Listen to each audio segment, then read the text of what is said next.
साथियों, आप सभी का इस प्लेटफॉर्म पर स्वागत है। यहाँ पर हम लोग आगामी आरओ-एआरओ 2023 की प्रारंभिक परीक्षा के लिए प्रैक्टिस सेट या टेस्ट सीरीज देख रहे हैं और इसी कड़ी में हम लोग जो है जीएस वर्ड कोचिंग संस्था के द्वारा जो टेस्ट सीरीज कराई गई है, उसी में से एक टेस्ट पेपर को यहाँ पर कंप्लीट करेंगे और इसके 140 प्रश्नों में से शुरुआत के 70 प्रश्नों को हम लोग इस वीडियो में और शेष बचे हुए 70 प्रश्नों को हम लोग नेक्स्ट वीडियो में कवर करेंगे। तो चलिए प्रारंभ करते हैं और इसमें अधिकांश प्रश्न आपके जो है वो पॉलिटी से संबंधित हैं। पहला प्रश्न है कि निम्नलिखित में से कौन सा वक्तव्य सही नहीं है। 4 वक्तव्य दिए गए हैं। पहला है संविधान संशोधन विधेयक को संसद के दोनों सदनों द्वारा अलग अलग विशेष बहुमत से पारित किया जाना चाहिए, ये कथन सही है। दूसरा, सर्वोच्च न्यायालय में संवैधानिक मामलों की सुनवाई कम से कम 5 न्यायाधीशों द्वारा की जाती है। जो 5 न्यायाधीश जिसमें होते हैं कम से कम, उसे संविधान पीठ कहते हैं, ये कथन सही है। सी, प्रेस की स्वतंत्रता मौलिक अधिकार बोलने और अभिव्यक्ति की स्वतंत्रता में निहित है। जो प्रेस की स्वतंत्रता है वो मौलिक अधिकार बोलने और अभिव्यक्ति की स्वतंत्रता में निहित है, जो कि आर्टिकल 19 के तहत दिया गया है, ये कथन भी सही है।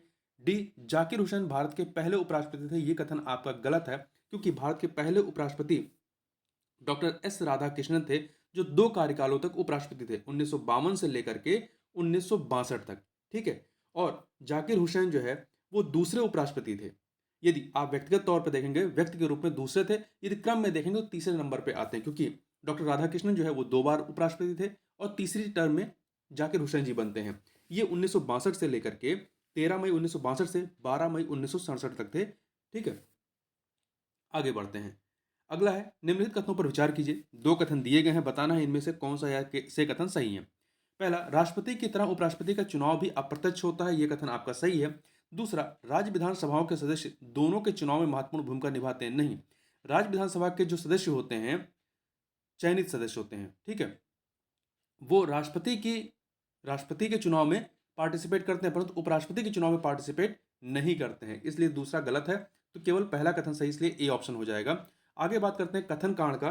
प्रश्न है, कथन दिया गया है कि कोई व्यक्ति उपराष्ट्रपति के रूप में चुने जाने के लिए तभी पात्र होगा जब वह राज्यसभा का सदस्य बनने के लिए योग्य हो, यह कथन सही है उपराष्ट्रपति के लिए। कारण, उपराष्ट्रपति राज्यसभा का पदेन सभापति होता है, तो ये कारण भी सही है और व्याख्या भी कर रहा है, इसलिए कथन कारण दोनों सही है और स्पष्टीकरण भी, इसलिए ए ऑप्शन हो जाएगा। अगला है, उपराष्ट्रपति के संबंध में निम्नलिखित में से कौन सा वक्तव्य सही नहीं है। 4 वक्तव्य दिए गए हैं। पहला, उपराष्ट्रपति बनने के लिए व्यक्ति के पास राज्यसभा का सदस्य चुने जाने की योग्यता होती है, कथन सही है। दूसरा, किसी राज्य के विधानमंडल का सदस्य इस पद के लिए उम्मीदवार हो सकता है, बिल्कुल हो सकता है। उपराष्ट्रपति का कार्यकाल राष्ट्रपति के समान ही होता है, ये भी सही है, 5 वर्ष के लिए। डी, औपचारिक महाभियोग द्वारा उसे पद से हटाया जा सकता नहीं, महाभियोग की प्रक्रिया केवल राष्ट्रपति के लिए है, उपराष्ट्रपति के लिए नहीं होती है। ठीक है। तो यहां पर आपका डी ऑप्शन जो है वो सही नहीं है, डी ऑप्शन आपका सही नहीं है। देखिए, उपराष्ट्रपति को राज्यसभा में प्रस्तुत और साधारण बहुमत से पारित एक प्रस्ताव द्वारा हटाया जा सकता है, जिस पर लोकसभा सहमत होती है, क्योंकि औपचारिक महाभियोग के लिए विशेष बहुमत की आवश्यकता होती है। आगे बढ़ते हैं, क्वेश्चन नंबर 5 देखते हैं। भारत के उपराष्ट्रपति के संबंध में यहाँ पे 4 कथन दिए गए हैं, बताना है उपयुक्त कथनों में से सही उत्तर का चयन करना है, कौन से कथन सही है। तो देखिए, पहला, भारत के दूसरे सर्वोच्च गणमान्य व्यक्ति होते हैं उपराष्ट्रपति, सही है। उनके कार्यालय से कोई औपचारिक कार्य नहीं जुड़ा हुआ है, ये भी सही है। मतलब इनके कोई मतलब कार्य इस प्रकार से नहीं बताए गए हैं। तीसरा, राष्ट्रपति की अनुपस्थिति के दौरान उसके कार्यों का निर्वहन करते हैं उपराष्ट्रपति, सही है। यदि राष्ट्रपति इस्तीफा दे देता है या हटा दिया जाता है या मर जाता है, मृत्यु हो जाती है, तो राष्ट्रपति के रूप में कार्य करते हैं। 4 के चारों कथन यहाँ पर सही हैं, इसलिए आपका डी ऑप्शन हो जाएगा, उपयुक्त सभी। अगला है, निम्नलिखित में से किसने भारत के उपराष्ट्रपति का पद संभाला है। 4 लोगों के नाम यहाँ पर दिए गए हैं, बताना इनमें से किसने संभाला हुआ है। तो देखिए, मोहम्मद हिदायतुल्ला, ये आपके चीफ जस्टिस भी थे और ये उपराष्ट्रपति के रूप में इन्होंने पदभार भी संभाला हुआ था। ठीक है। फखरुद्दीन अली अहमद, ये उपराष्ट्रपति नहीं थे, ये सीधे राष्ट्रपति बने थे। नीलम संजीवा रेड्डी, फखरुद्दीन अली अहमद और नीलम संजीवा रेड्डी दोनों लोग जो है उपराष्ट्रपति नहीं थे, ये सीधे भारत के राष्ट्रपति पद को इन्होंने सुशोभित किया था। शंकर दयाल शर्मा, ये उपराष्ट्रपति रह चुके हैं, ठीक है, ये जो है उपराष्ट्रपति रह चुके हैं। तो यहां पर आपका ए और मतलब पहला और चौथा, इसलिए बी ऑप्शन यहां पर हो जाएगा। ठीक है। आगे बढ़ते हैं। अगला है, केंद्रीय मंत्रिपरिषद के इस्तीफे के बाद निम्नलिखित में से कौन सी स्थिति जो है सही नहीं है। केंद्रीय मंत्रिपरिषद के इस्तीफे के बाद कौन सी सिचुएशन सही नहीं है। तो यहाँ पे 4 सिचुएशन दी गई। पहला, राष्ट्रपति शासन लागू होगा, नहीं, बिल्कुल नहीं। केंद्रीय मंत्रिपरिषद के इस्तीफे के बाद राष्ट्रपति शासन लागू नहीं होता। देखिए, राज्यों में संवैधानिक तंत्र की विफलता की स्थिति में अनुच्छेद 356 के तहत 356 के तहत राष्ट्रपति शासन लगाया जाता है। ठीक है, केंद्रीय मंत्रिपरिषद के इस्तीफे के बाद ऐसा कोई प्रावधान नहीं रखा गया है। एक वैकल्पिक व्यवस्था होती है, जब तक नई सरकार गठन नहीं होता है तब तक यही मंत्रिपरिषद कार्य करती है। तो पहला आपका जो है ये कथन सही नहीं है। दूसरा, राष्ट्रपति उनसे वैकल्पिक व्यवस्था होने तक पद पर बने रहने को कहा जाएगा, सही है। वैकल्पिक व्यवस्था का मतलब है कि नई सरकार के गठन के लिए जल्द से जल्द आम चुनाव कराया जाना चाहिए, ये भी सही है। डी, अपदस्थ मंत्रिपरिषद अपने कार्यालय में नई सरकार बनने तक पद पर बनी रहेगी, सही है। निम्नलिखित में से किस राज्य या केंद्र शासित प्रदेश समूह के पास लोकसभा में केवल एक सीट है? तो आप यहां देखिए, चंडीगढ़, सिक्किम, मिजोरम। चंडीगढ़, सिक्किम, मिजोरम, यहां पर केवल एक लोकसभा सीट है। ये सिक्किम है, चंडीगढ़ है, मिजोरम है, नागालैंड है, पुडुचेरी है, यहां पर केवल एक लोकसभा सीट है, ध्यान रखिएगा। इसके अतिरिक्त कुछ अन्य बातों को देखिए, त्रिपुरा हो गया, त्रिपुरा, गोवा, मेघालय, मणिपुर, दादर नगर हवेली और दमन दीव, अब ये एक साथ हो गए ना, दादर नगर हवेली और दमन दीव, ये पूरा एक संसदीय प्रदेश हो गया है। और अरुणाचल प्रदेश में लोकसभा की 2 सीटें हैं। ठीक है, लोकसभा की 2 सीटें हैं, इस चीज को आप ध्यान रखिएगा। आगे बढ़ते हैं, निम्नलिखित में से कौन सा वक्तव्य जो है वो सही नहीं है? तो यहाँ पे देखिए 4 वक्तव्य दिए गए हैं। पहला, धन विधेयक केवल राज्यसभा में ही पेश किया जा सकता है। नहीं, कौन सा वक्तव्य सही है ये बताना है। धन विधेयक केवल राज्यसभा में पेश किया जा सकता है, नहीं, धन विधेयक केवल लोकसभा में पेश किया जा सकता है। दूसरा, धन विधेयक संसद के दोनों सदनों में से किसी एक में पेश किया जा सकता है, नहीं, केवल लोकसभा में। धन विधेयक लोकसभा में पेश नहीं किया जा सकता, बिल्कुल किया जा सकता है, वहीं पेश ही किया जा सकता है। धन विधेयक केवल लोकसभा में पेश किया जा सकता है, डी वाला आपका कथन सही है। निम्नलिखित में से कौन सा भारत के संचित निधि से लिया जाने वाला अनिवार्य व्यय शुल्क नहीं है? तो देखिए, यहां पर पहला, ऋण जो भारत सरकार द्वारा चुकाया जाना है यह आपके संचित निधि पर होगा। दूसरा, भारत के चुनाव आयोग के सदस्यों का वेतन और पेंशन, भारत के चुनाव आयोग के सदस्यों का वेतन और पेंशन भारत की संचित निधि से भुगतान किया जाने वाला अनिवार्य व्यय नहीं है। ठीक है, ये अनिवार्य व्यय में नहीं आता है, बी वाला। जबकि उच्च न्यायालय के न्यायाधीशों के पेंशन, देखिए उच्च न्यायालय के जो वेतन होता है वो राज्य के संचित निधि से जाता है, परंतु जब वो रिटायर्ड हो जाते हैं तो उनकी जो पेंशन होती है वो भारत सरकार की जो केंद्रीय संचित निधि होती है वहां से दिया जाता है। राज्यसभा के उपसभापति के भत्ते ये आपके भारत के संचित निधि से जाते हैं। आगे बढ़ते हैं, भारत के राष्ट्रपति को निम्नलिखित में से कौन सी शक्तियां प्राप्त नहीं? देखिए, क्षमा करने की शक्ति प्राप्त है, अध्यादेश जारी करने की शक्ति प्राप्त है 123 के तहत। ठीक है, क्षमा करने की शक्ति जो है 72 के तहत, आर्टिकल 72 के तहत। आपातकाल घोषित करने की शक्ति है 356 के तहत। एक अदालत के न्यायाधीश को हटाने की शक्ति इनके पास नहीं है। ठीक है, देखिए अनुच्छेद 124 124 के 4 के तहत सर्वोच्च न्यायालय के किसी न्यायाधीश को राष्ट्रपति द्वारा सिद्ध कदाचार या अक्षमता के आधार पर संसद के प्रत्येक सदन द्वारा अपनी कुल संख्या के बहुमत की सिफारिश पर हटा सकता है। ठीक है, परंतु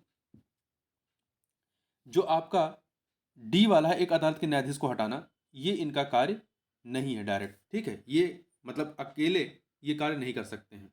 आगे बढ़ते हैं, निम्नलिखित में से कौन सा अनुच्छेद नागालैंड को विशेष दर्जा देता है? तो अनुच्छेद 371 जो है ये नागालैंड को विशेष दर्जा देता है।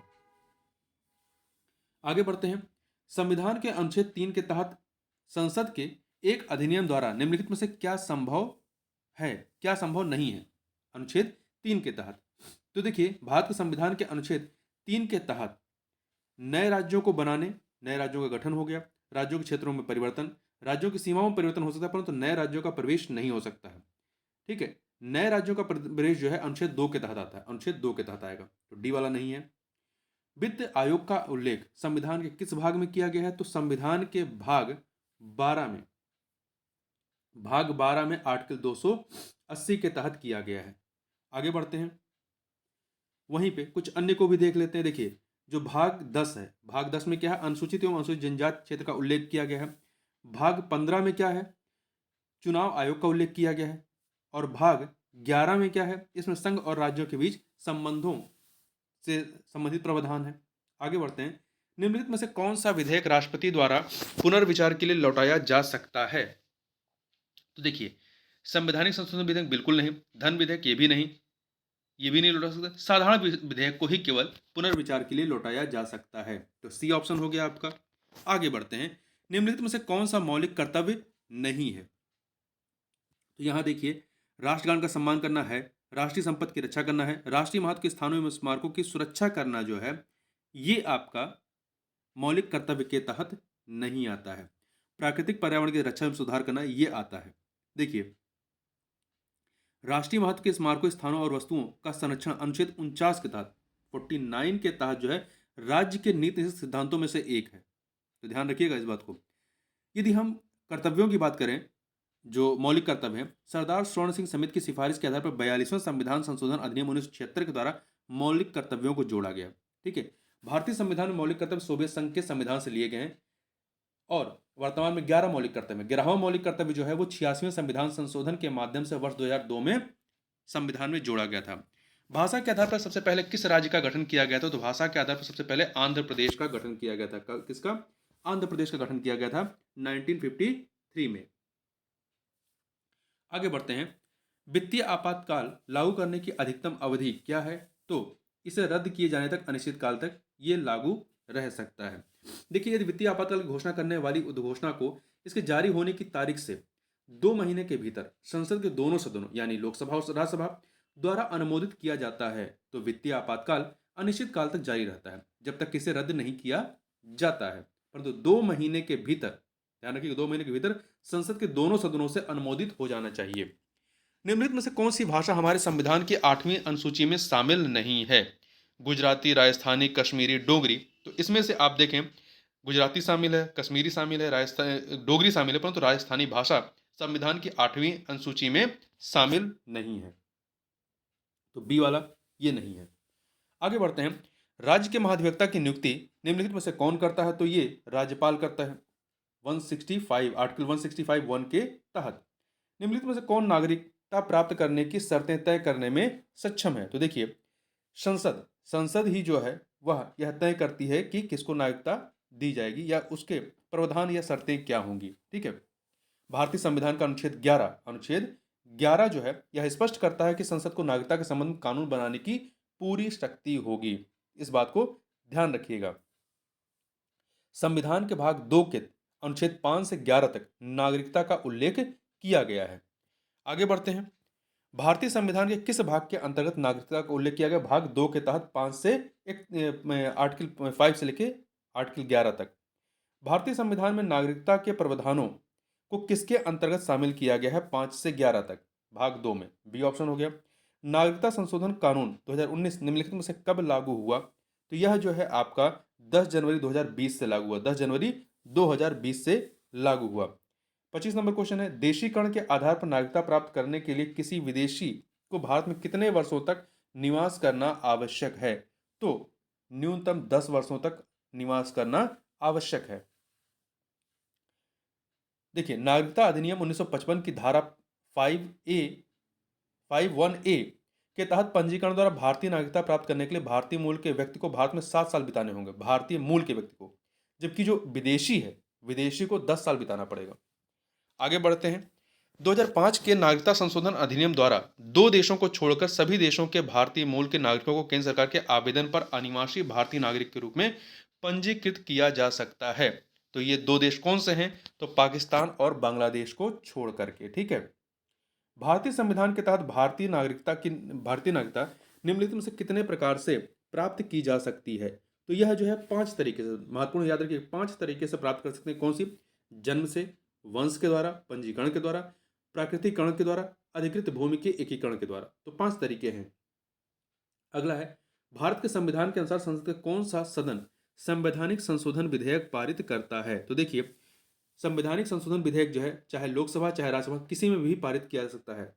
ठीक है, तो ऊपरी और निचले सदन अलग अलग इसे पारित करते हैं। ऊपरी मतलब राज्यसभा, निचली मतलब लोकसभा। निम्नलिखित में से कौन सा भारतीय संविधान का दर्शन नहीं है? तो देखिए, समाजवादी राज्य, धर्मनिरपेक्ष राज्य, लोक हितकारी राज्य, ये भारतीय संविधान के दर्शन है, परंतु राजशाही राज्य, हमारे के यहाँ राजशाही नहीं चलती है, तो ये इसका दर्शन नहीं है। भारत में संविधान की प्रस्तावना में अब तक कितनी बार संशोधन हो चुका है? केवल मात्र 1 बार संशोधन हुआ है। मात्र 1 बार संशोधन हुआ है 42वें संविधान संशोधन अधिनियम 1976 के द्वारा।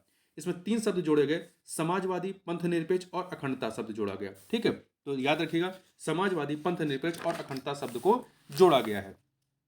न्यायमूर्ति मोहम्मद हिदायतुल्लाह ने निम्नलिखित में से किसे भारतीय संविधान की मूल आत्मा कहा है?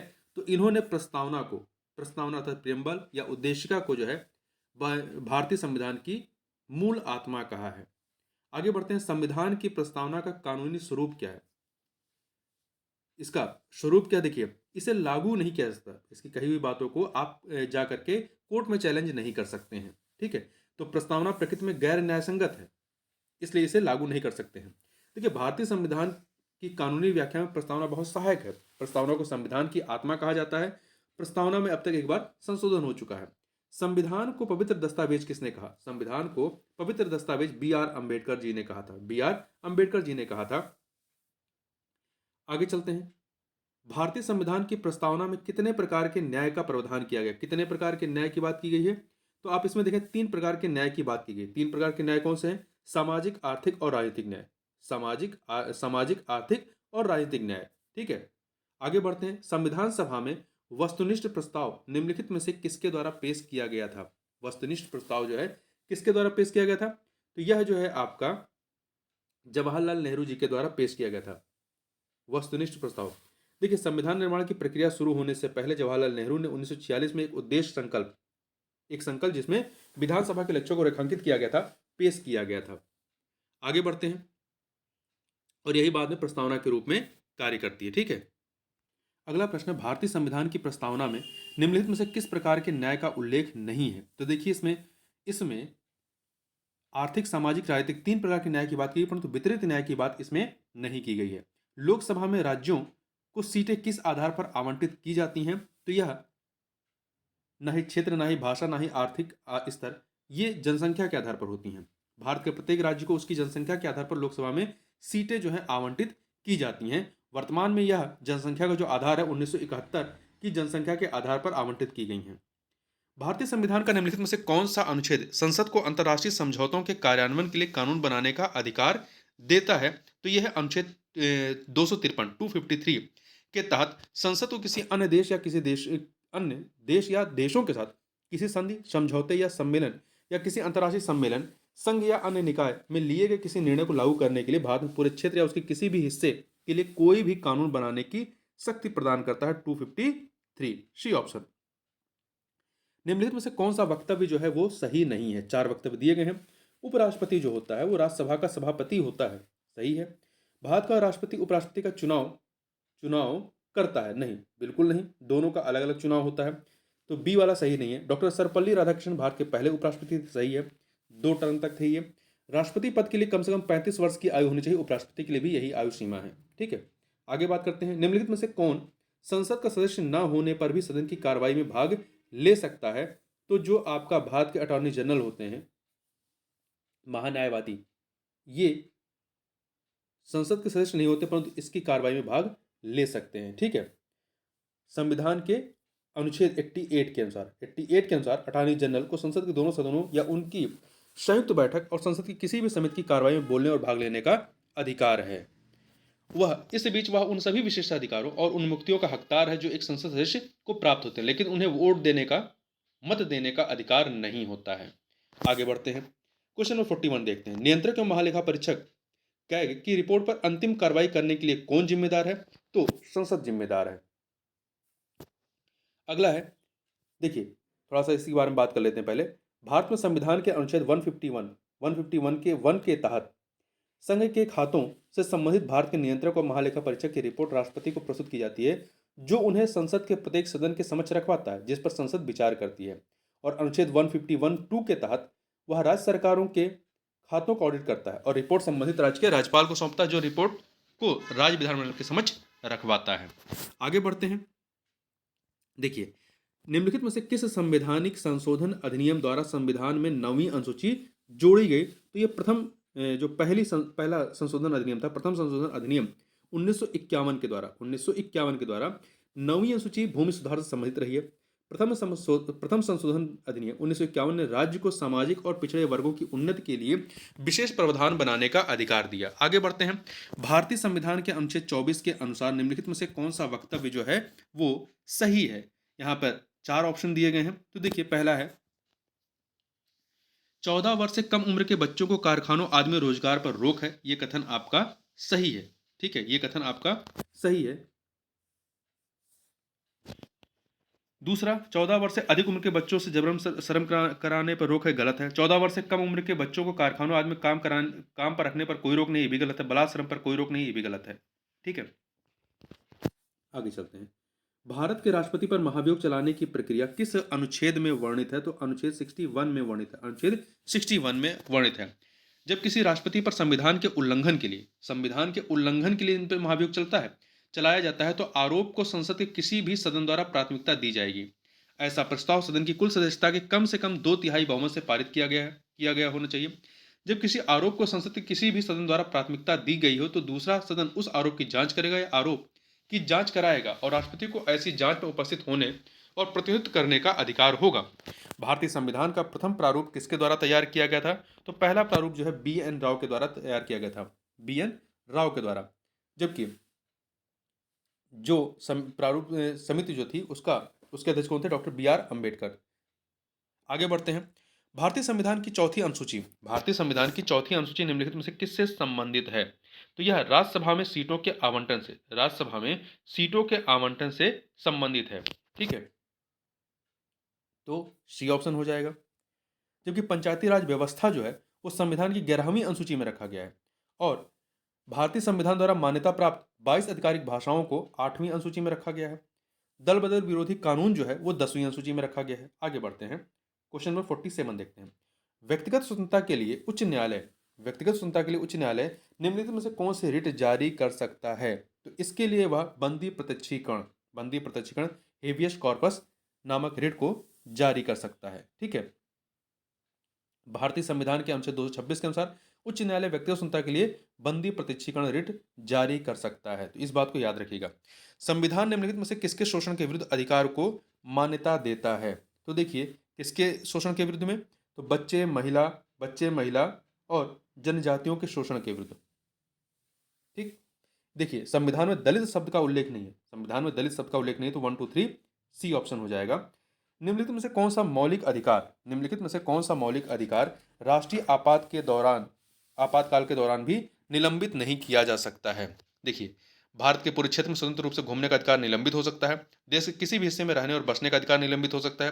किसी भी पेशे या व्यवसाय को जारी रखने का अधिकार निलंबित हो सकता है, परंतु जीवन और व्यक्तिगत स्वतंत्रता का अधिकार निलंबित नहीं हो सकता है। ठीक है, डी ऑप्शन, जीवन और व्यक्तिगत स्वतंत्रता का अधिकार जो कि अनुच्छेद 21 के तहत दिया गया है को राष्ट्रीय आपातकाल के दौरान भी निलंबित नहीं किया जा सकता है। साथ ही अपराधों के लिए प्रत्यक्ष दोष सिद्ध जो कि अनुच्छेद 20 के तहत है के संबंध में सुरक्षा को राष्ट्रीय आपातकाल के दौरान निलंबित नहीं किया जाता है और यह अनुच्छेद 359 के तहत निलंबन नहीं है।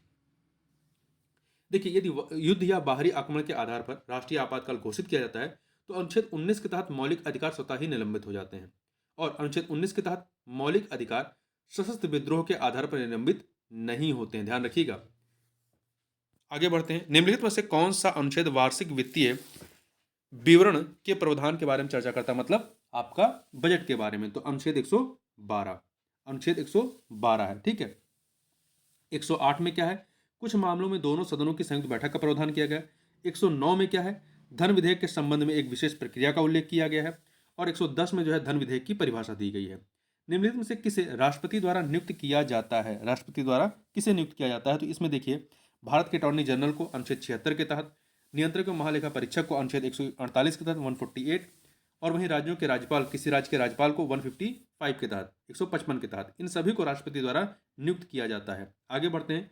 सेवानिवृत्ति के बाद उच्चतम न्यायालय के न्यायाधीश वकालत कर सकते हैं। उच्चतम न्यायालय के न्यायाधीश सेवानिवृत्त कहीं भी नहीं कर सकते हैं, किसी भी कोर्ट में नहीं कर सकते हैं। ठीक है, राज्यसभा के चुनाव में भाग लेने के लिए उम्मीदवार की न्यूनतम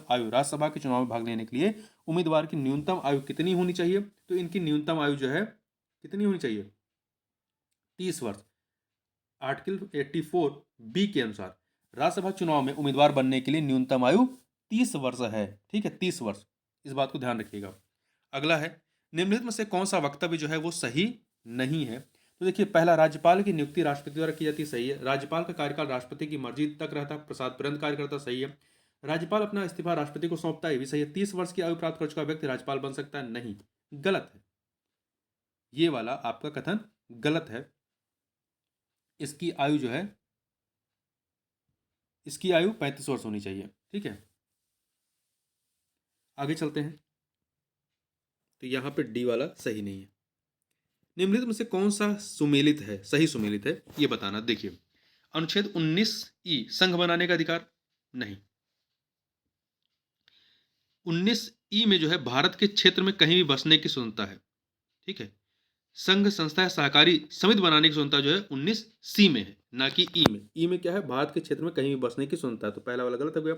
अनुच्छेद 19 किसी भी पेशे का अभ्यास करने का अधिकार, 19 में जो है शांतिपूर्ण और मुक्त युद्ध सम्मेलन की स्वतंत्रता है, जबकि किसी भी पेशे, व्यवसाय या व्यापार या व्यवसाय की स्वतंत्रता जो है अनुच्छेद 19 में है, ये भी गलत हो गया।